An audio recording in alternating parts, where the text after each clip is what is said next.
Muling pagbangon ng Alab. Isang kwento ng karangalan, pag-ibig, at paghihiganti.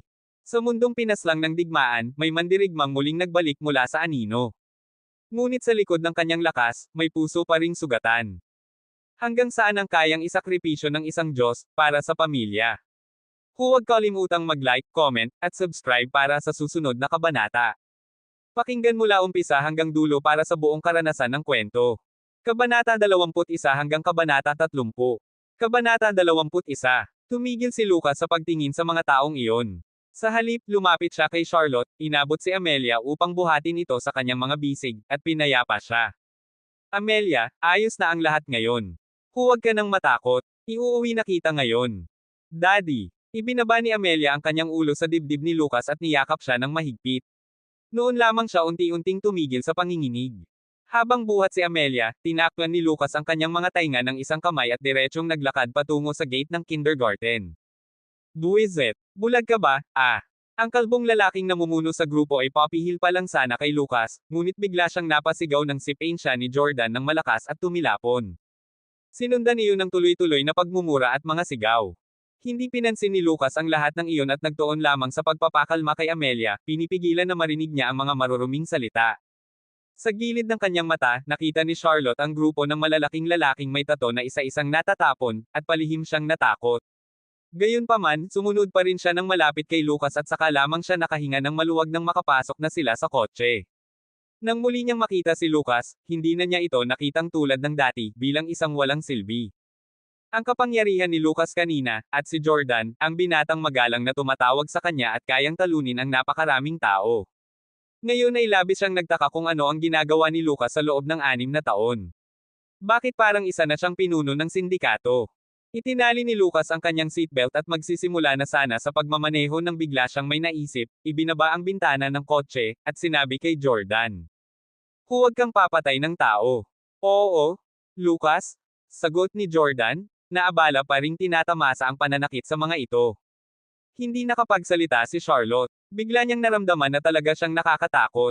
Ngunit si Amelia ay hindi natakot tulad ng kanyang tiyahin dahil nakatitig siya sa kanyang ama ng may paghanga at pagkamangha. Hindi napigilan ni Lucas na kurutin ng marahan ang maliit niyang ilong habang huminto sa pulang ilaw. Hindi nagtagal, nakarating sila sa harap ng tirahan ng mga Carter. Buhat pa rin si Amelia, bumaba si Lucas. Ngunit paglingon niya, sinalubong siya ng galit na tingin ni Karen. Ang kapal ng mukha mong bumalik. Alam mo ba kung gaano kalaking gulo ang ginawa mo, ikaw na walang kwentang tao? Galit na sigaw ni Karen at halos tusukin ng daliri ang mukha ni Lucas. Bahagyang umatras si Lucas upang hindi tamaan si Amelia kung sakaling mapalampas si Karen. Ngunit dahil sa sobrang kaba, dali-daling hinawakan ni Charlotte ang daliri ng kanyang ina upang pigilan ito na huwag makagalit kay Lucas. Mom, pag-usapan na lang natin sa loob. Mag-usap tayo ng mahinahon, okay? Agad niyang itinulak si Karen papasok ng bahay.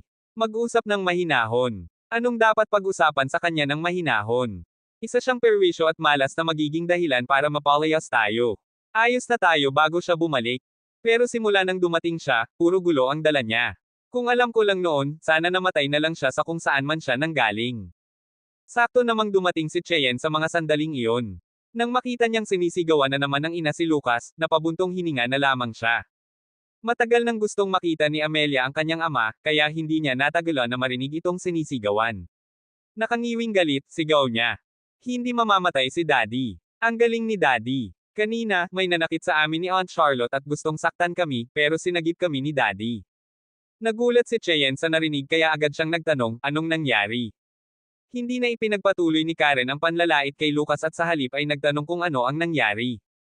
Ikinwento ni Charlotte ang lahat ng nangyari sa kindergarten bago nagsabing may kaba pa rin sa boses.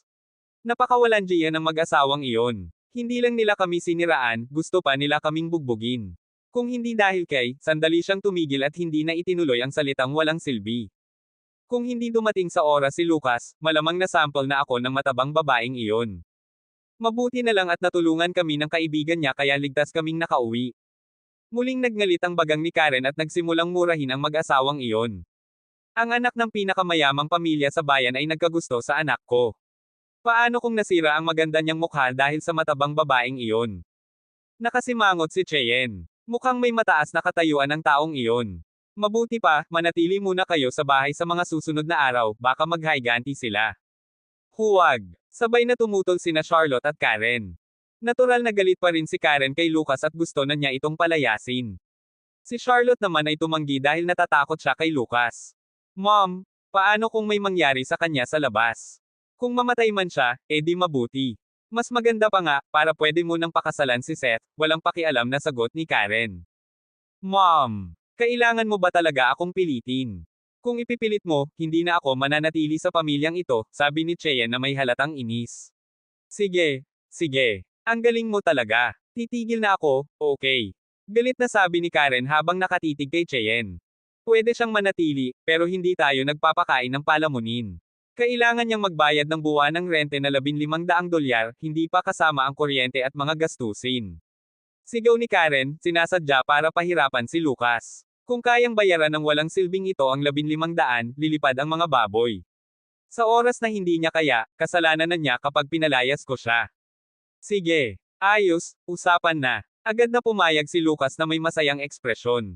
$1,500 lang kapalit ng pagkakataong makasama ang kanyang asawa at anak. Isang napakagandang sorpresa. Baka magbago pa ang isip ni Karen, kaya agad siyang bumalik sa kotse at kinuha ang makapal na bungkos ng mga pera mula sa bag sa ilalim ng likurang upuan. May 15,000 rito para sa kalahating taong rente at mga bayarin. Dadagdagan ko kung kulang. Kabanata 22. Hindi inasahan ni Karen na talagang makakakuha si Lucas ng ganoon karaming pera agad-agad.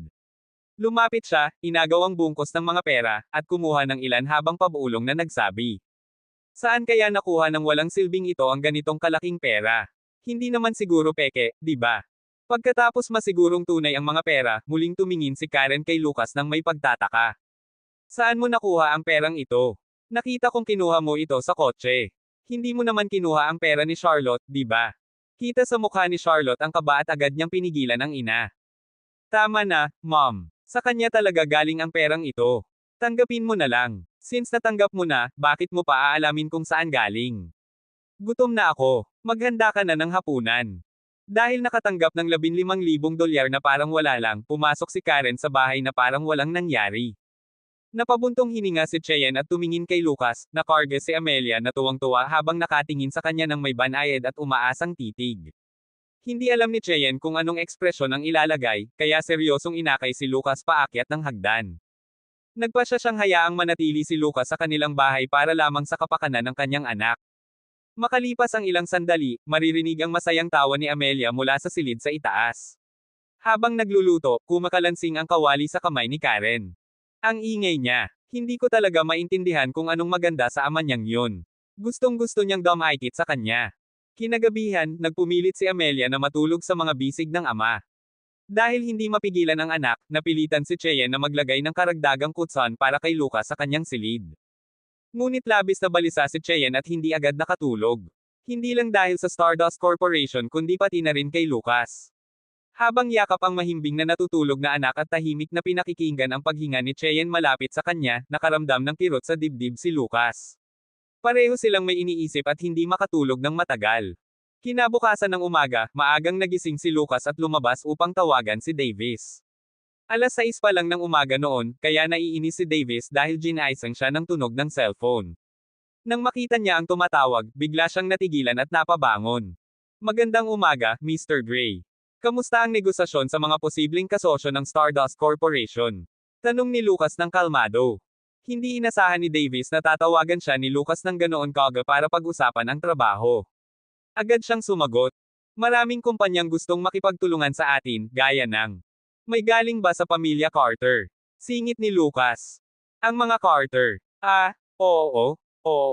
May dumating na Cheyenne Carter kahapon ng hapon, ilang beses pa nga, pero hindi ko pa siya nakikita. Maliit lang kasi ang kumpanya nila, at hindi kwalipikado para makipagtulungan sa atin. Matapos ang ilang segundong katahimikan, malamig na sabi ni Lucas. Si Cheyenne Carter ay asawa ko. Ramdam ni Davis ang nanlalamig na oras sa boses ni Lucas sa kabilang linya. Agad siyang nataranta at natakot. Pasensya na, Chairman. Hindi ko alam. Talagang pasensya na. Ang mga Carter. Isama mo sila sa listahan. Ipadala mo sa kanila ang kontrata mamaya, pero huwag mong ibubunyag ang pagkakakilanlan ko. Oo, Chairman. Pagkababa ng tawag ni Lucas, sakto namang palabas si Karen para bumili ng gatas habang nag-aantok pa. Nang makita si Lucas, agad siyang nagtanong ng may inis. Anong ginagawa mo riyan sa pintuan ng ganito kaga? Magnanakaw ka ba? Hindi siya pinansin ni Lucas at tinulungan na lang itong buhatin ang gatas papasok ng bahay. Pagkatapos mag-almusal, sinamahan ni Lucas si Cheyenne na ihatid si Amelia sa kindergarten at pagkatapos ay sinamahan siyang pumunta sa Brilliance Corporation. Gustong tumanggi ni Cheyenne dahil ayaw sa kanya ng pamilya Carter, at tiyak na masasermonan lang si Lucas kung sasama.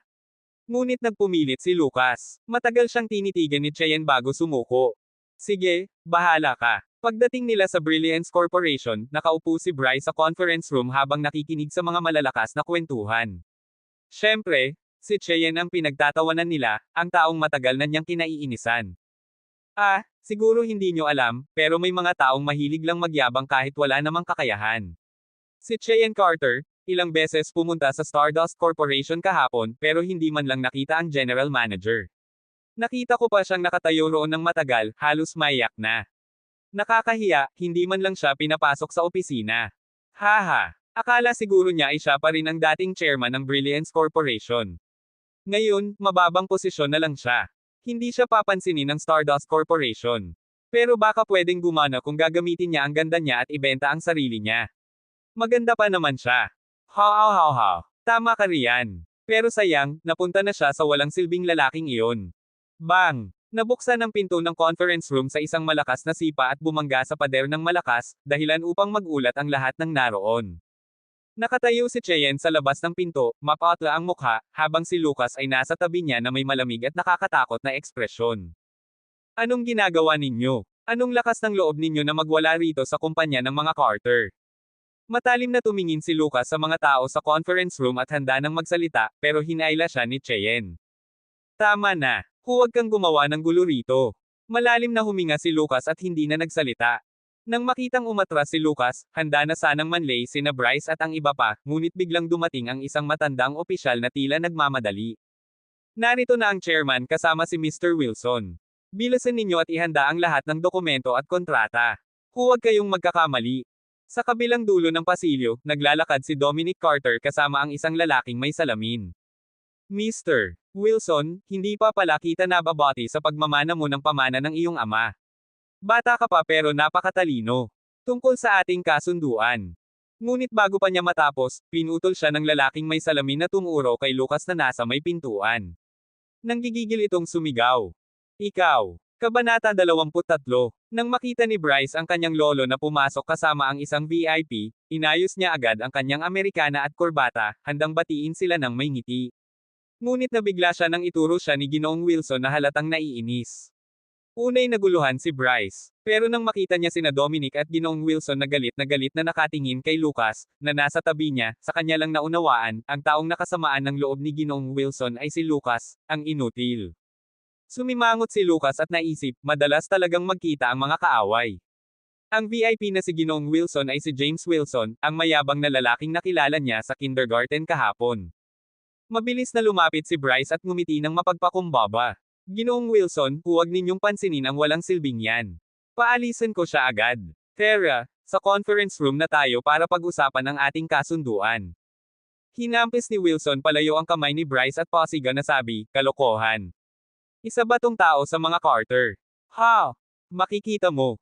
Pagkatapos magbanta, tumalikod si Wilson para umalis. Bagaman gusto na sana niyang sugurin si Lucas para maghaiganti sa nangyari kahapon, masakit pa rin ang dibdib niya mula sa sipa ni Lucas, at karamihan sa kanyang mga tauhan ay nasa ospital pa. Kaya wala pa siyang makuhang tutulong sa paghihiganti. Sandali, pakiusap, Ginoong Wilson. Pag-usapan natin ng maayos. Nagpanik sina Dominic at Bryce at agad siyang pinigilan habang sinusubukang pakalmeyan. Walang hiya na yan sa pamilya Carter.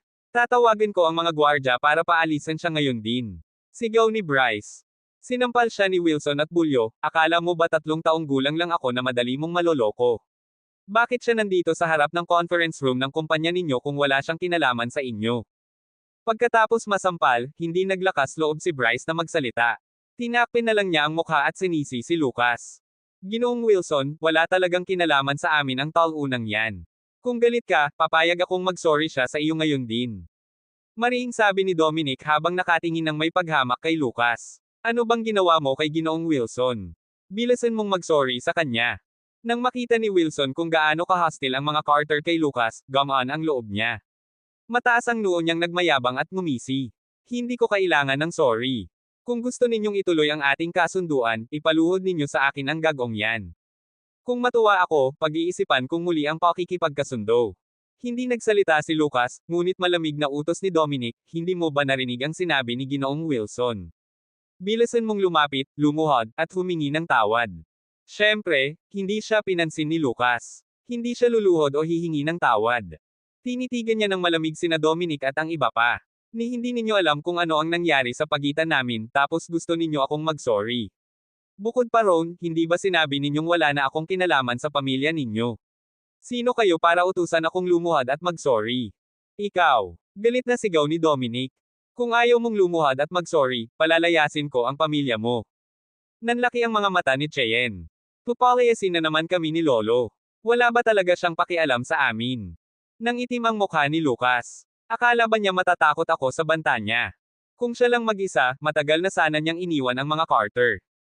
Sa sandaling iyon, may receptionist na dali-daling tumakbo papunta sa kanila. Hingal na sabi nito, dumating na po si Ginoong Davis ng Stardust Corporation. Naghihintay siya sa reception room sa ibaba. Stardust Corporation. Si Ginoong Davis mismo ang nandito. Gulat na gulat sina Dominic at ang mga Carter. Pati si Wilson ay natigilan. Ano pang hinihintay ninyo? Bilisan ninyong salubungin si Ginoong Davis. Agad bumaba si Dominic kasama ang ilang tao, ngunit dahil walang oras maghintay sa elevator, nagmamadali silang bumaba sa hagdan.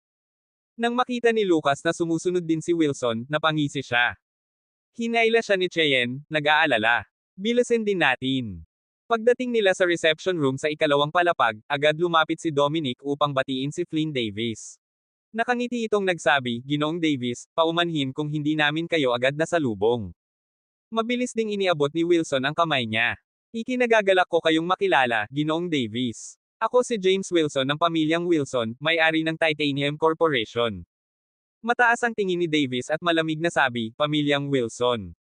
Titanium Corporation. Anong kalokohan yan? Nanigas ang mukha ni Wilson. Bagaman hindi kasing laki ng Stardust Corporation ang Titanium Corporation, kabilang pa rin ang pamilya Wilson sa mababang antas ng mga unang ranggong pamilya. Kahit ang mga Carter ay nakikisipsip sa kanila. Nanigas ang mukha ni Wilson at hindi na nang ahas maging bastos kay Davis. Nang makita niyang naroon din sina Lucas at Cheyenne, doon niya ibinuhos ang inis niya. Ikaw, gago. Sino ang nagpahintulot sa iyong pumasok dito? Dominic Carter, hindi ba't sabi mo paaalisin mo siya? Malamig na sabi ni Davis, James Wilson, pinuno ng Titanium Corporation, ang lakas mo pala, ano? Sino ka para manghimasok sa mga usapan ng Stardust Corporation at ng mga Carter? Kabanata 24. Natigilan si Wilson at hindi na muling nagsalita. Alam niyang masama kung magagalit si Ginoong Davis at baka tuluyang i-boycott ng Stardust Corporation at ng mga hotel na may-ari nito ang pamilya nila. Mabilis na tumingin si Davis kay Lucas, ngunit hindi niya ito nilapitan at nagkunwaring hindi niya kilala. Dahil gusto ni Lucas itago ang kanyang pagkakakilanlan mula sa mga Carter, sumunod si Davis sa utos dahil siya ay tauhan lamang nito. Kinuha ni Davis ang isang dokumento at inilapag iyon sa mesa sa reception room. Agad na lumapit si Dominic upang silipin. Nang makita niya ang salitang, kontrata, agad siyang nanlaki ang mga mata at nanginginig na sabi, kontrata. Ngumiti si Davis. Oo, ito ang kontrata ng estratehikong kooperasyon na inihanda ng Stardust Corporation. Ilang beses akong hinanap ni Binibining Cheyenne Carter kahapon, at naantig ako sa kanyang sinseridad, kaya gusto kong bigyan ang kumpanya ninyo ng pagkakataong makipagtulungan sa amin. Napirmahan ko na ang kontratang ito. Kung wala kayong anumang pagtutol, maaari ninyo na itong pirmahan at agad itong magkakabisa. Ang Stardust Corporation mismo ang nag-alok ng pagkakataon sa kanila para makipagtulungan. Isang napakalaking biyaya iyon. Ngunit nang marinig nilang dahil kay Cheyenne nila nakuha ang kontrata, agad na nanlalim ang mga mukha nila, at marami sa kanila ang palihim na tumingin kay Bryce. Ipinangako kasi ni Dominic na ibibigay niya ang posisyon ng General Manager ng Brilliance Corporation sa sinumang makakakuha ng kasunduan sa Stardust Corporation. Ngayon na si Cheyenne ang nakakuha ng kontrata, siya na ba ang muling magiging pinuno ng Brilliance Corporation? Halatang hindi rin masaya si Bryce. Kumpiyansa siyang hindi kakayanin ni Cheyenne makuha ang kasunduan sa Stardust at plano niyang gamitin iyon bilang dahilan para palayasin si Cheyenne, ang inutil niyang asawa, at pati ang mga magulang nito sa pamilya. Hindi niya inaasahan na makukuha pa talaga ni Cheyenne ang kasunduan. Nagulat din si Cheyenne. Kahapon pa siya paulit-ulit na nagtungo sa opisina ng Stardust Corporation para makausap si Ginoong Davis, ngunit paulit-ulit siyang nabigo. Halos mawala na siya ng pag-asa. Kaya't labis ang gulat niya nang malaman niyang naantig pala si Davis at siya pa mismo ang nagdala ng kontrata sa Brilliance Corporation. Hindi na kailangan pang sabihin, labis na natuwa si Dominic. Hindi na niya sinuri ng mabuti ang kontrata, dali-dali niyang pinirmahan ito at tinatakan ng opisyal na selyo ng Brilliance Corporation, sa takot na baka magbago pa ang isip ni Davis. Matapos magawa ang utos ni Lucas, nakahinga ng maluwag si Davis at umalis na. Nang makita ni Wilson na nakapirma na ng kontrata ang mga Carter sa Stardust Corporation, napuno siya ng galit at panghihinayang. Habang abala ang mga Carter sa kanilang tuwa, walang pumansin sa kanya. Umalis siyang galit na galit. Matapos mapirmahan ang kontrata, labis na natuwa si Dominic. Tiningnan niya ang masayang mga Carter sa silid at bigla siyang tumikim. Dahil nandito na ang lahat, may iaanunsyo ako. Ito na iyon. Biglang natahimik ang lahat. Alam nilang panahon na para ipahayag ni Dominic kung sino ang magiging bagong pinuno ng Brilliance Corporation.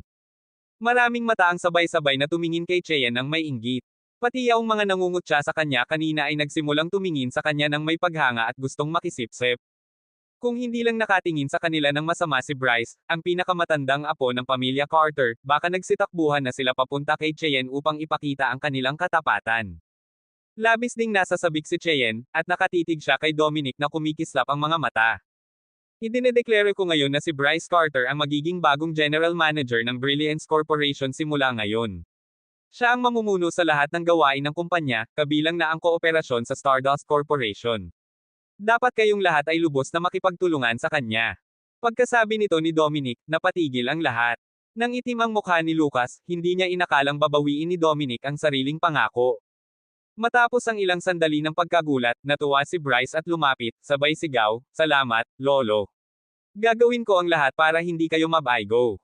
Napalingon din ang ibang Carter at naisip nila, malamang ay pangako lamang pala ni Dominic noon. Bakit nga naman niya ipapamana ang kumpanya sa apong babae na hindi niya kadugo, sa halip na sa sariling apo? Naguluhan silang lahat, lalo na yaong mga halos nagpapakita na ng katapatan kay Cheyenne, nagpapasalamat silang hindi nila itinuloy, dahil siguradong hindi sila patatawarin ni Bryce. Sige, tapos na yan. Balik na kayo sa trabaho, sabi ni Dominic bago tumalikod para umalis. Hindi na nakapagtimpi si Cheyenne. Hinabol niya ang lolo at hinarang ito. "Lolo, hindi ba't sinabi ninyo na ibibigay ninyo ang Brilliance Corporation sa sinumang makakakuha ng kasunduan sa Stardust Corporation? Bakit si Bryce pa rin ang ginawa ninyong general manager?" Malamig siyang tinitigan ni Dominic. "Galit ka ba? Kung hindi dahil sa'yo, hindi sana bumaba ang pamilya Carter bilang pangalawang antas na pamilya sa Orange County. Kung hindi dahil sa inutil mong asawa na nakasamaan ng loob si Ginoong Wilson, sana'y may kontrata rin tayo sa kanya. Isa kang walang kwenta. Anong karapatan mong magreklamo?" Kabanata 25. Walang awa si Dominic sa pagbatikos kay Cheyenne, na para bang tinamaan siya ng kidlat at agad namutla ang kanyang mukha. Hindi inakala ni Cheyenne na ganito pala talaga ang iniisip ni Dominic tungkol sa kanya. Lumapit si Lucas kay Cheyenne at tinitigan si Dominic ng malamig.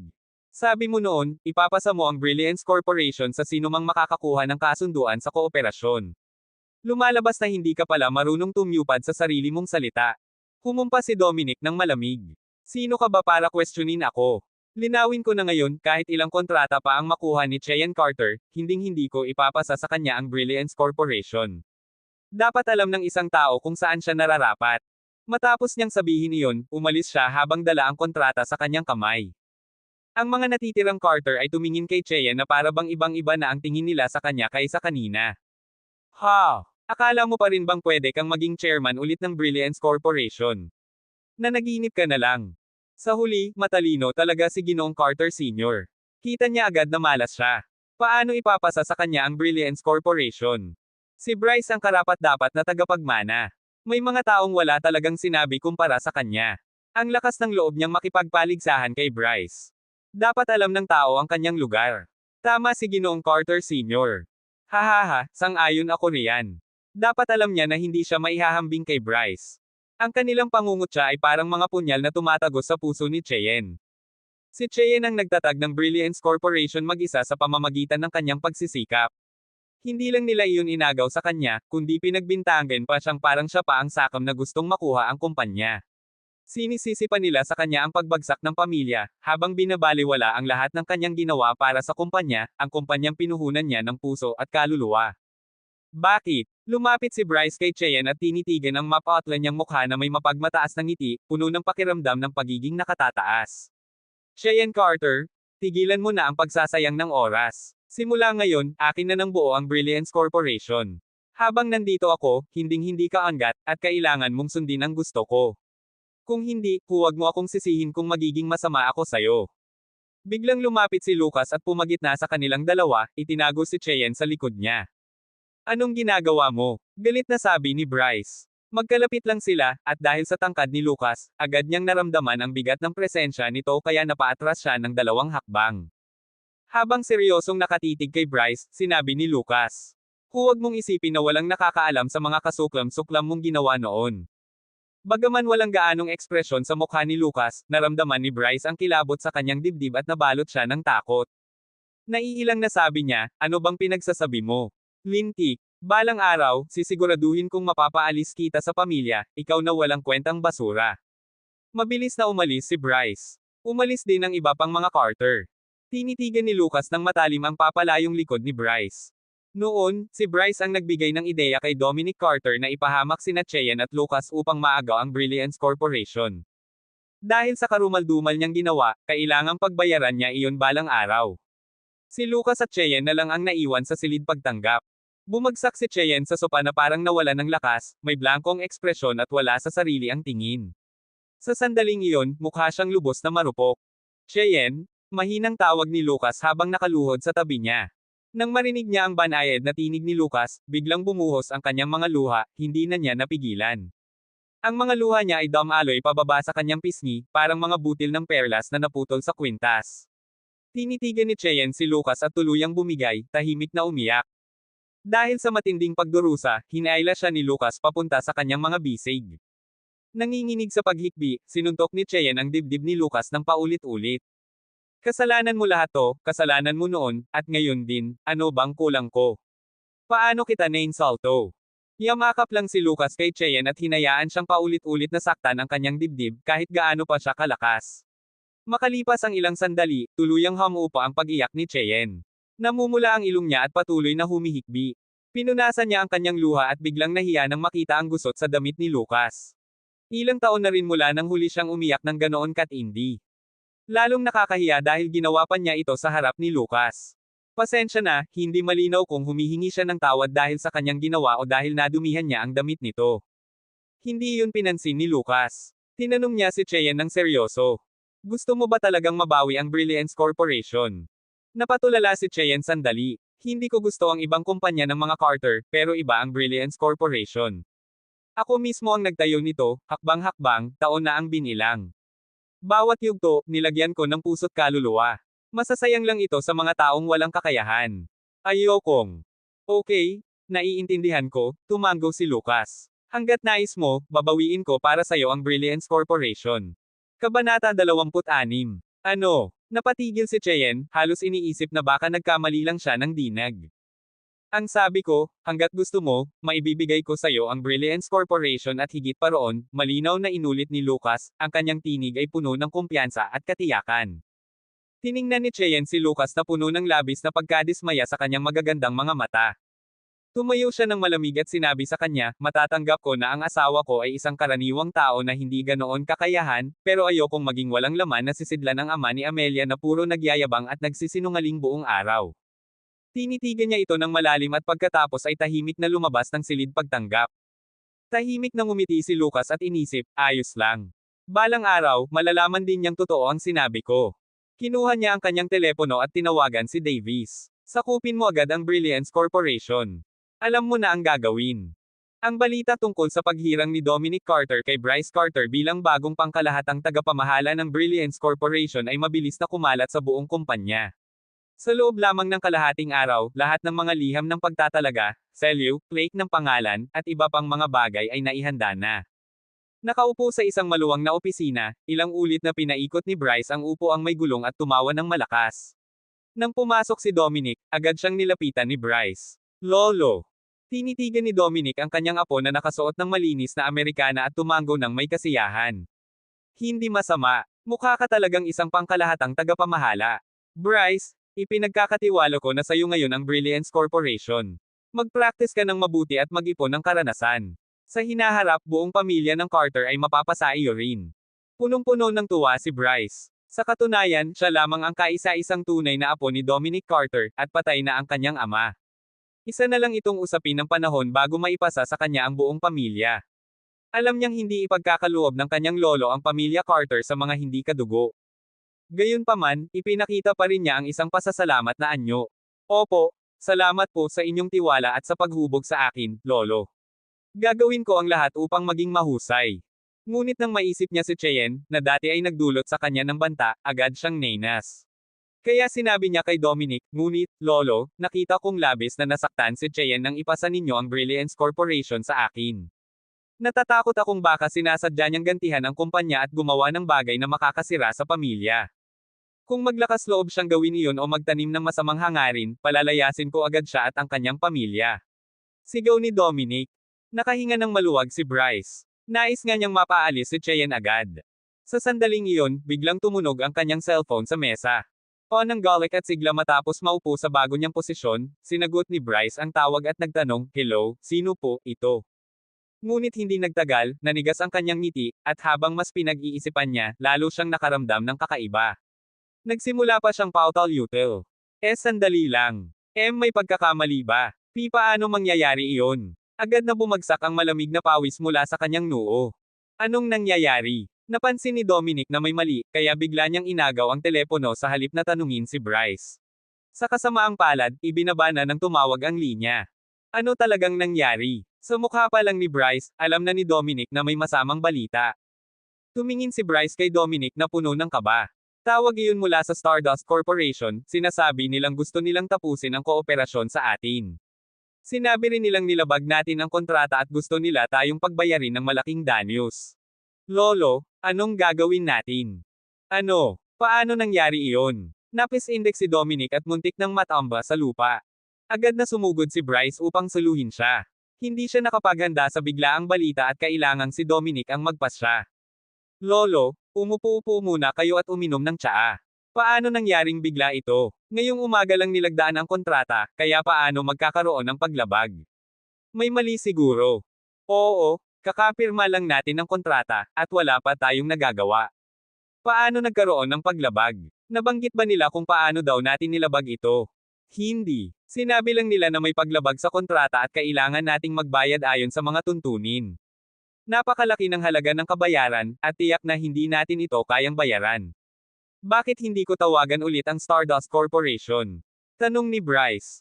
Oo, tawagan mo at linawin sa kanila, mariing utos ni Dominic. Sa kasamaang palad, wala ni isa sa mga tawag ni Bryce ang nagtagumpay, dahil ibinababa agad ng kabilang linya matapos magpasalamat sa kanya sa pagtawag. Maliwanag na ayaw nilang makipag-usap ng detalyado. Labis na nabahala si Dominic, ngunit hindi siya makapaglabas ng galit dahil Stardust Corporation ang kanyang kaharap. Sabihin mong magtipon dito ang lahat para sa isang agarang pagpupulong. Utos ni Dominic. Di nagtagal, nagtipon ang lahat ng Carter sa silid pulong. Noong una, nakangiti pa sila, ngunit pagpasok nila at nakita ang hindi magagandang ekspresyon sa mga mukha ni na Bryce at Dominic, agad silang natahimik at umupo ng maayos. Halos lahat ay naroon, maliban kay Cheyenne. Nakunat ang noo ni Dominic. Narito na ang lahat. Bryce, sabihin mo sa kanila. Opo, lolo. Umupo si Bryce sa upuan ng pangkalahatang tagapamahala at inulit ang balitang narinig niya sa telepono. Pagkarinig ng kanyang mga salita, nabigla ang lahat ng Carter. Kabanata 27. Talaga, paano nangyari iyon? Kakapirma lang natin ang kontrata sa kanila ngayong umaga. Paano magkakaroon ng paglabag sa kontrata ngayong hapon? Wala pa nga tayong nagagawa. Oo nga, baka niloloko lang tayo ng Stardust Corporation. Sinasadya ba nila tayong ipahamak? Pero bakit nila tayo pinupuntirya? Ang kakapal ng mukha nila. Akala ko pa naman malaking kumpanya ang Stardust Corporation na hindi gumagawa ng ganyang kalokohan. Sunod-sunod ang mga reklamo ng lahat sa galit at pagkadismaya. Akala nila'y isang malaking biyayang biglang dumating sa kanila, pero sa huli pala'y makakapanakit ito sa kanila. Paano nila iyon matitiis? Pinagsabihan sila ni Dominic habang binagsakan ng kamao ang mesa, tama na. Tinawag ko kayo rito para pag-usapan ang mga estratehiya at solusyon, hindi para pakinggan ang mga walang kabuluhang reklamo nyo. Bilasan nyo at mag-isip ng mga paraan. Kung wala, manahimik na lang kayo. Tahimik agad ang lahat ng nasa conference room. Ano, wala kayong masasabi? Mga walang silbi ba talaga kayo? Lalong nagnitngit si Dominic nang walang sumagot. Baka may na-offend tayo sa Stardust Corporation. Pero parang hindi rin tama. Kung may na-offend talaga tayo, hindi sana personal na pumunta si Ginoong Davis para pirmahan ang kontrata kaninang umaga. Ibig sabihin, baka may nakagawa ng ikinagalit nila matapos mapirmahan ang kontrata. Tanong ng isa ng maingat.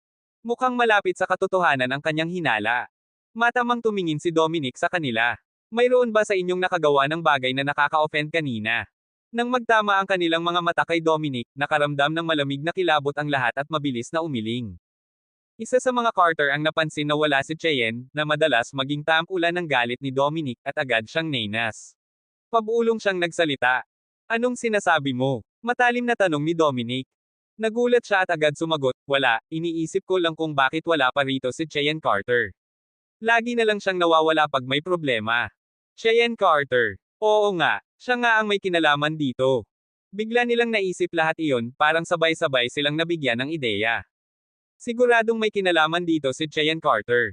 Sinabi ni Ginoong Davis ng Stardust Corporation na ibinigay niya sa atin ang kontrata dahil sa katapatan ni Cheyenne. Pero makalipas lang ang ilang sandali, sinabi niyang nilabag natin ang kontrata at gusto tayong pagbayarin. Si Cheyenne Carter ang dapat mag-ayos nito. Tama, siya ang kumuha ng kontrata, kaya dapat siya rin ang lumutas ng problema. Bukod pa roon, lahat tayo ay nandito sa emergency meeting maliban sa kanya. Sinasadya ba niyang umiwas sa atin? O may ginawa ba siyang labag sa konsensya? Habang nag-uusap ang mga Carter, lalo silang nainit at dumami ang kanilang mga hinala. Biglang pumalakpak si Bryce sa mesa. Alam ko na. May ngiting tagumpay siyang tumingin kay Dominic. Lolo, alam ko na. Kanina, sinabi ni Ginoong Davis na pumirma siya ng kontrata sa atin dahil kay Cheyenne. Sigurado akong nagustuhan niya si Cheyenne. Noong una, sinabi niyo na kung sino ang makakakuha ng kontrata sa Stardust Corporation, siya ang mamumuno sa Brilliance Corporation. Alam nating lahat na gustong-gusto ni Cheyenne makuha ang Brilliance Corporation, kaya siguradong ginawa niya ang lahat ng paraan para makuha ang kontrata. Kaya siguradong nakipagkasundo siya kay Ginoong Davis sa kung anong paraan. Habang nagsasalita si Bryce, lalo siyang nakatitiyak na tama siya, na para bang katotohanan na ang kanyang mga haka-haka. Ano man ang mangyari, si Cheyenne pa rin ang pinakamagandang babae sa Orange County. Malamang kaya pumayag si Ginoong Davis na pirmahan ang kontrata ay dahil doon. Pero nang makita niyang hindi mo ibinigay sa kanya ang Brilliance Corporation, nagbago ang isip niya. Malamang nagalit si Ginoong Davis, kaya bigla tayong sinampahan ng kaso sa paglabag ng kontrata. Napagtanto ng mga Carter ang lahat. Oo nga, iyon nga siguro ang totoo. Kasalanan lahat ito ni Cheyenne Carter. Sabihin niyong pumunta agad si Cheyenne Carter sa opisina para humarap sa akin. Utos ni Dominic na may galit na mukha. Pag-alis ni Cheyenne sa opisina kanina, dumiretso siya pauwi at nagkulong sa kwarto. Tumanggi siyang makipagkita kanino man, at naka-silent mode din ang kanyang cellphone.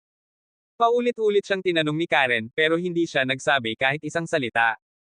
Ang mga pangyayari ngayong araw, lalo na ang ugali ni Dominic at ng iba pang Carter sa kanya, ay labis na nakapagpabigo sa kanya. Sa sandaling iyon, tumunog ang cellphone ni Karen. Nang makita niyang si Bryce ang tumatawag, agad niya itong sinagot.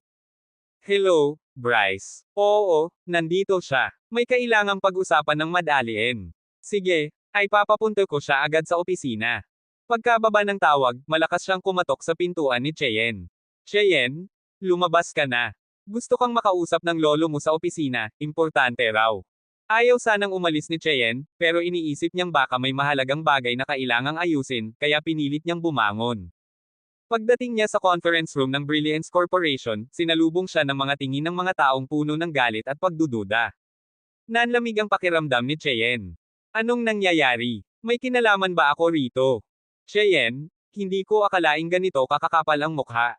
Dahil lang gusto mong makuha ang kontrata, nilandi mo si Ginoong Davis, tapos ngayon, tinalikuran mo siya at dahil dyan, sinampahan tayo ng kaso ng Stardust Corporation sa paglabag ng kontrata.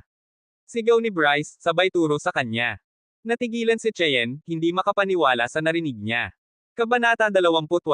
Makipagrelasyon. Tumalikod sa pangako. Paglabag sa kontrata. Ano? Anong pinagsasabi mo? Hindi ba't kakapirma lang ng kontrata ng Stardust Corporation sa atin ngayong umaga? Tanong ni Cheyenne na nakakunot ang noo, at namumula pa ang mga mata mula sa pag-iyak kanina. Malamig na huminga si Bryce.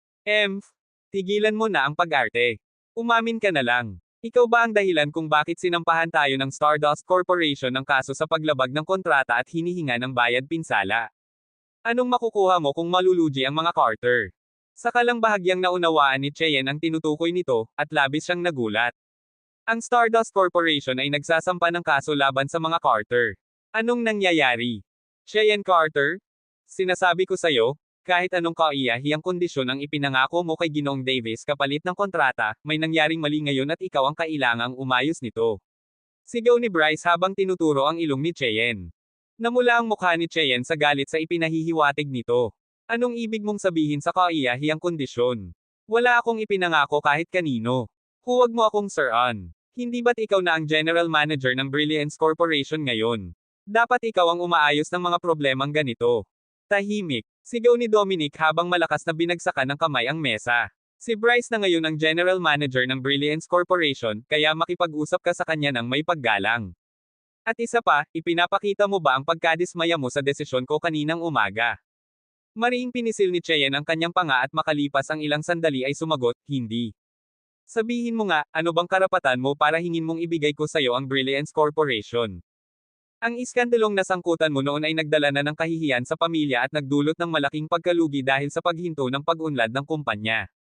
Tumanggi kang pakasalan si Seth Miller, at ngayon, ang inutil mong asawa ay na-offend si James Wilson kaya bumagsak ang pakikipagkasundo sa mga Wilson. Akala ko may silbi ka pa kahit papaano, pero pagkapirma pa lang natin ng kontrata sa Stardust Corporation, ganito na agad ang nangyari. Matalim ang tingin ni Dominic kay Cheyenne. Cheyenne Carter, labis akong nadismaya sa'yo. Labis na nalungkot si Cheyenne, ngunit alam niyang may kinikilingan lamang si Lolo Dominic at gusto lang nitong ipasa sa kanya ang lahat ng sisi. Ano man ang sabihin niya, iisipin lang nitong mga palusot iyon. Ano man ang mangyari, ikaw ang kailangang umayos ng problema sa Stardust Corporation, kung hindi, mababankrupt tayo kapag pinabayaran tayo ng malaking halaga. Papayagan mo bang tuluyang magsara ang Brilliance Corporation? Alam ni Dominic kung gaano kamahal ni Cheyenne ang Brilliance Corporation. Noon pa man, ginagamit niya ito bilang panakot upang pagtrabahuhin ng husto ang babae para sa kumpanya. Ngayon, ganoon na naman ang ginagawa niya. Panang dalamhati ang puso ni Cheyenne, ngunit hindi niya kayang hayaan na tuluyang mabuwag ang Brilliance Corporation. Mariin niyang pinisil ang kamao at biglang tumangala. Sige, sabi niya kay Dominic, papayag akong puntahan si Ginoong Davis at subukang kausapin siya, pero kailangan mong mangako sa akin ng isang kondisyon. Responsibilidad mo na iyan simulat sa pool. May lakas ka pang loob na magpakuha ng pangako kay Lolo. Agad na singit ni Bryce. Nakunat ang noo ni Dominic. Sabihin mo. Huminga ng malalim si Cheyenne at seryosong sinabi, kung maaayos ko ito at may iligtas ko ang Brilliance Corporation sa krisis, gusto kong ibalik mo ito sa akin, Lolo. Huwag mo nang pangarapin. Imposible. Sigaw ni Bryce bago pa man makapagsalita si Dominic. Anong kalokohan iyon? Ang Brilliance Corporation ay akin na. Sino ba si Cheyenne Carter para agawin ito sa akin? Hindi kailanman papayag si Lolo. Ako ang mismong nagtayo ng Brilliance Corporation. Pagkatapos kong ipanganak si Amelia, sinabi mong tutulong kang pamahalaan ito, pero kailan mo ba ito ibinalik sa akin? Ang hinihingi ko lang ay ang ibalik ang kung ano ang sa akin talaga, mariin na sagot ni Cheyenne. Anong sabi mo? Galit na sigaw ni Bryce, saka lumingon kay Dominic. Lolo, anong sinasabi niya? Ibig ba niyang sabihin, inagaw daw natin ang Brilliance Corporation sa kanya? Mulat sa pool, pag-aari na iyon ng mga Carter. At saka, totoo namang nakipagsabuatan siya kay Ginoong Davis para maaga sa atin ang Brilliance Corporation. Ang kapal talaga ng mukha mong sabihing iyo ang Brilliance Corporation. Wala kang hiya. Kanina pa ako nagtataka kung bakit tayo sinampahan ng kaso agad pagkatapos pumirma ng kontrata. Ngayon alam ko na, matagal na palang may kasabwat si Cheyenne Carter. Cheyenne Carter? Kung hindi dahil sa pangalan ng pamilya natin, sa tingin mo ba magagawa mong may tayo ang Brilliance Corporation? Tinulungan ka namin, pero imbes na magpasalamat, inaakusahan mo pa kaming inagaw namin ito sa'yo. Tama. Ilang taon naming pinaghirapan ito. Kung hindi namin kinuha ang pamumuno sa Brilliance Corporation, matagal na itong nalugi. Ang kapal talaga ng mukha mo. Ang kumpanyang ito ay para sa mga Carter. Isa-isa nang nagtuturo at naninite kay Cheyenne ang iba pang mga Carter, na para bang sila ang tunay na may-ari ng Brilliance Corporation at inaagaw lang ito ni Cheyenne sa kanila. Binabaligtad nila ang katotohanan. Galit na galit si Cheyenne, ngunit paano niya maipagtatanggol ang sarili laban sa mahigit 10 taong nabubuhay sa kita ng Brilliance Corporation. Tama na kayong lahat, sigaw ni Dominic upang patahimikin ang kaguluhan sa conference room. Matalim ang tingin niyang ibinato kay Cheyenne habang mariin niyang sinabi, wala akong pakialam kung sinadya mong isabotahe kami o hindi. Ang mahalaga, kung hindi mo maaayos ang problema sa Stardust Corporation sa loob ng 2 araw, tatanggalin ko ang pangalan mo sa talaan ng pamilya. Kabanata 29. Pagkatapos sabihin iyon ni Dominic, hindi napigil ang magtinginan ang mga Carter sa isa't isa. Matagal nang walang sino mang itinakwil at pinalayas mula sa pamilya. Kahit na mas kaunti na ang pagpapahalaga ng mga tao sa ugnayang pampamilya ngayon, at ang pagtakwil ng pamilya sa iyo ay hindi na masyadong ikinahihiya sa publiko, isa pa rin itong seryosong bagay para sa isang malaking pamilya tulad ng mga Carter. Pagkatapos itakwil at palayasin mula sa pamilya, hindi na sila magkakaroon ng karapatan sa mga dibidendo at benepisyo mula sa mga kumpanyang pag-aari ng mga Carter, at pati na rin ang kanilang tirahan ay kukunin. Pagkatapos ng lahat, ang pagtakwil ng sariling pamilya ay isang lubhang kaiyahiyang bagay, dahil kadalasan ay nangangahulugan ito na nakagawa ka ng mabigat na kasalanan at may masamang ugali kaya't pinalayas ka. Hindi inaasahan ni Cheyenne na tatakutin siya ni Dominic nang hindi man lang alamin ang katotohanan. Sa sandaling iyon, nanlamig ang puso ni Cheyenne. Marami na siyang ginawa para sa pamilya noon, pero para saan nga ba iyon? Karapat-dapat pa bang paglaanan ng panahon ang ganitong pamilya? Sa sumunod na 2 araw, maraming beses na pumunta si Cheyenne sa Stardust Corporation at paulit-ulit na nakiusap na makausap si Flynn Davis, ngunit tinanggihan siya sa bawat pagkakataon. Pasensya na, Miss Carter. Abala ang general manager sa ngayon. May appointment po ba kayo sa kanya? Kung wala, paumanhin, pero hindi ninyo siya maaaring makita. Walang magawa, lumabas si Cheyenne at tumayo sa harap ng gusali ng Stardust Corporation, hindi alam kung saan pupunta. Ang kanyang payat na figure ay tila marupok at mahina, parang anumang sandali ay bibigay na. Si Lucas ay nakatayo sa pinakamataas na palapag ng gusali ng Stardust Corporation at matagal na pinagmasdan ang figure ni Cheyenne, nakaramdam ng matinding sakit sa puso. Mr. Gray, hindi mo pa rin ba siya kakausapin? Siya ang tanong ni Davis. Huwag. Susundin natin ang orihinal na plano. Kapag nakita niya kung gaano siya pinakitunguhan ng malamig ng mga Carter, doon lang siya magiging matatag at mapuputol ng tuluyan ang ugnayan niya sa kanila. Alam ni Lucas na tuluyan lang masisira si Cheyenne kung mananatili siya sa lasong pamilyang iyon, kung saan palagi siyang hinahamak at sinasamantala. Cheyenne. Mabilis na tumakbo si Charlotte at niyakap si Cheyenne na may masayang ekspresyon. Cheyenne, kakakuha ko lang ng abiso na nakapasa ako sa interview ng Stardust Corporation, at opisyal na akong empleyado. Heto ang nameplate ko. Huwag ka nang mag-alala. Papasok ako at kakausapin ko si Mr. Davis. Charlotte, huwag. Mabilis na pinigilan ni Cheyenne ang kapatid. Kakapasok mo pa lang sa trabaho, huwag kang makialam sa bagay na ito, baka maapektuhan ang trabaho mo. Mas masama iyon. Hindi pa pala kita nababati sa pagkakapasok mo sa Stardust Corporation. Magdiwang tayo mamayang gabi, sabi ni Cheyenne, pilit na ngumiti kahit mabigat ang loob. Bakit mo sinasabi iyan? Cheyenne, hindi na ako bata. Kaya kung tulungan kang magdala ng problema. Sa totoo lang, bakit ikaw lang ang dapat lumutas nito? Iniisip lang ni Lolo at ng iba na madali kang apihin, ha? Kung ako ikaw, pabayaan mo na lang sila at hayaang sila ang mag-alala. Ano bang kinalaman mo sa pagkabangkarote ng kumpanya at sa mga pagkalugi? Kahit gaano ka pa magpursige, hindi rin nila ibabalik sa'yo ang Brilliance Corporation. Tuloy-tuloy na sabi ni Charlotte, punong-puno ng sama ng loob para sa kanyang ate. Malungkot na sabi ni Cheyenne, hindi ko lang kayang hindi alalahanin ang Brilliance Corporation. Ayokong makita itong tuluyang masira. Alam ni Charlotte na matindi ang pagkakaugnay ng kanyang ate sa Brilliance Corporation. Kaya't mariin niyang tinstampahan ang paa at sumigaw, kung ganon, ako na ang tatanong para sayo. Bago pa siya mapigilan ni Cheyenne, mabilis na tumakbo si Charlotte papasok sa Stardust Corporation, dala ang kanyang work pass, pinindot ang elevator, at dumiretso sa opisina ng general manager sa itaas. Hindi siya pinigilan ng sekretarya. Ikaw ba si Mr. Davis, ang general manager? May gusto lang akong itanong sa iyo. Tumayo si Charlotte sa opisina at tinitigan si Davis na nakaupo sa likod ng kanyang mesa. Pasensya na, Mr. Davis. Ang bagong empleyado na ito ay hindi pa alam ang mga patakaran at basta na lang pumasok. Hindi ko siya napigilan, agad na sabi ng sekretarya habang masamang tinitigan si Charlotte. Mula nang malaman ni Davis na asawa ni Cheyenne si Lucas, sinuri niya ang ilang koneksyon ni Cheyenne at agad niyang nakilala na ang bagong empleyado sa harap niya ay ang kapatid ni Cheyenne. Ayos lang. Maaari ka nang bumalik sa iyong trabaho, sabi ni Davis at kumaway sa sekretarya. Pagkaalis ng sekretarya, tumingin si Davis kay Charlotte at nagtanong, ano ang gusto mong itanong? Mr. Davis, gusto ko lang sanang malaman kung bakit pumirma kayo ng kontrata sa Brilliance Corporation ng mga Carter. 2 araw pa lang ang nakakalipas, pero ngayong hapon ay nagsampa na kayo ng kaso laban sa kanila dahil sa paglabag sa kontrata. Gusto kong malaman kung bakit nagkaroon ng paglabag o kung may nagawa bang masama ang mga Carter laban sa inyo. 2 araw nang naghihintay ang ate ko sa labas ng gusali dahil dito. Kahit ayaw ninyo siyang kausapin, 1 minuto lang naman ang kailangan para magpadala ng tao upang ipaliwanag sa kanya ang dahilan, hindi ba? Ang puso ni Charlotte ay sumasakit sa tuwing maiisip niya ang ate niyang halos himatayan sa paghihintay sa labas. Dahil tinanong mo, sasabihin ko. Bumalik ka at sabihin sa mga Carter na may nagawa silang mali at may nasaktan silang tao, kaya kailangan nilang harapin ang mga bunga, sabi ni Davis. Sino? Hindi ba ikaw ang nasaktan nila? Tanong ni Charlotte na gulat na gulat. Umiling si Davis. Hindi. Ang taong iyon ay may mas mataas na kapangyarihan kaysa sa akin, at hindi ko siya kayang galitin, lalo na ang mga Carter. Iyon lang ang masasabi ko. Kabanata 30. Ang mga sinabi ni Davis ay hindi mapaniwalaan ni Charlotte.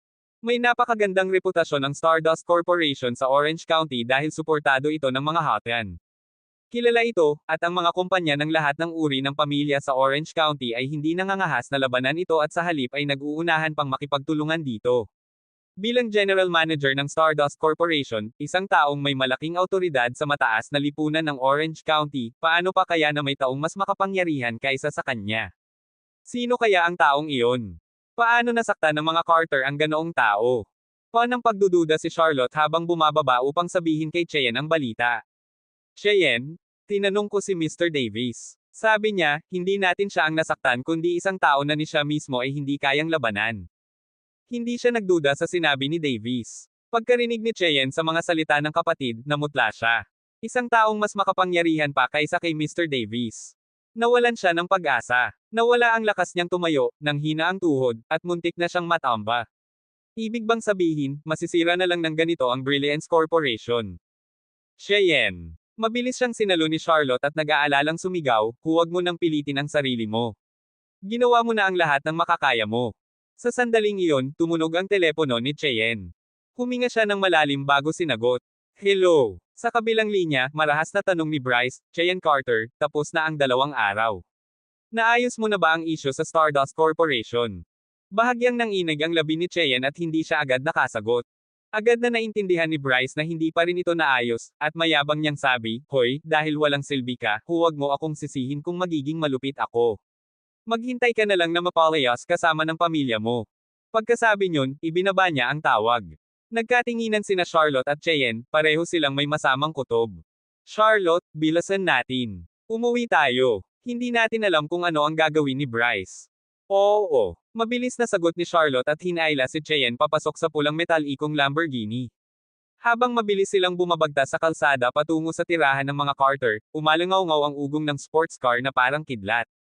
Si Lucas, na nakatayo sa pinakamataas na palapag ng gusali ng Stardust Corporation, ay nakaramdam din ng kakaiba nang makita niyang tila balisa ang dalawa bago umalis. May nangyari ba? Bumaba siya at sumunod sa kanila. Sa mga sandaling iyon, si Karen ay nakaupo sa sala ng bahay ng mga Carter at nanunood ng TV. Bigla na lang may malakas na kalabog mula sa labas na labis niyang ikinagulat. Sino yan? Galit na lumabas ng bahay si Karen, at nakita niyang may grupo ng mga tao sa harap ng bakuran. Nabuwal na rin ang bakod ng kanilang bahay, nag-iwan ng malaking siwang sa lupa. Sinong gagong gumawa nito? Bulag ka ba? Hindi mo ba nakita ang bakod dito?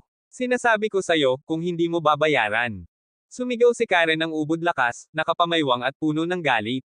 Bigla niyang nakita si Bryce na lumabas mula sa likod ng grupo, nakatitig sa kanya ng may mapanuyang ngiti. Napagtanto ni Karen na ang grupo ng mga tao sa labas ng bakuran ay mga security officer ng Brilliance Corporation, at si Bryce ang nanguna sa kanila. Bryce, anong ibig sabihin nito? Bakit sila, pautal-util na tanong ni Karen habang unti-unting nababalot ng takot. Narinig ni William ang kaguluhan at lumabas din agad ng bahay. Bryce, anong nangyayari? Ha? Anong nangyayari? Hindi nyo ba alam? 2 araw na ang nakalipas mula nang sabihin ni Lolo na kung hindi maaayos ni Cheyenne Carter ang kontrata sa Stardust Corporation, palalayasin niya kayong lahat at itatakwil. Ngayon, tapos na ang oras. Sa tingin nyo, anong mangyayari? Biglang nagpanik sina Karen at William. Narinig na nila noon ang tungkol sa bagay na iyon, pero hindi nila gaanong pinansin dahil alam nila na si Cheyenne ang nakakuha ng kontrata sa pagitan ng Brilliance Corporation at Stardust Corporation. Inakala nilang madali lang sanang ipaliwanag ni Cheyenne ang hindi pagkakaunawaan at kumbansihin si Mr. Davis na ipagpatuloy ang pakikipagtulungan. Hindi nila inasahan na mabibigo si Cheyenne, at na magiging ganoon kalupit si Bryce na magdadala ng mga tao para palayasin sila. Palayasin silang lahat kasama ang mga gamit nila. Utos ni Bryce habang kumakaway sa mga tauhan niya. Tumigil ka, galit na sigaw ni William. Bryce, tiyuhin mo ako. Wala ka bang respeto man lang? Humph! Isa ka lang na ampon na dinala ni Lola sa pamilya. Paano ka naging tiyuhin ko? Noon, pinayagan ka lang ni Lolo na gamitin ang apelyidong Carter dahil kay Lola. Matagal mo nang sinasamantala ang mga Carter at namumuhay ng marangya. Nakalimutan mo na ba kung sino ka? Dapat noon pa kayo pinalayas. Masakit na tugon ni Bryce, puno ng paghamak. Namula ng todo si William sa hiya at galit sa salitang, ampon, ngunit wala siyang masabi. Palayasin sila. Sa utos ni Bryce, agad kumilos ang mga security officer. Sinira nila ang mga gamit na kaya nilang sirain. Habang nagpupumiglas at sumisigaw, kinaladkad palabas sina Karen at William. Nagkagulo sa buong bakuran. Mabilis na dumating sina Cheyenne at Charlotte sa bahay at nadatnan ang kaguluhan. Lahat kayo, tumigil. Sigaw ni Cheyenne.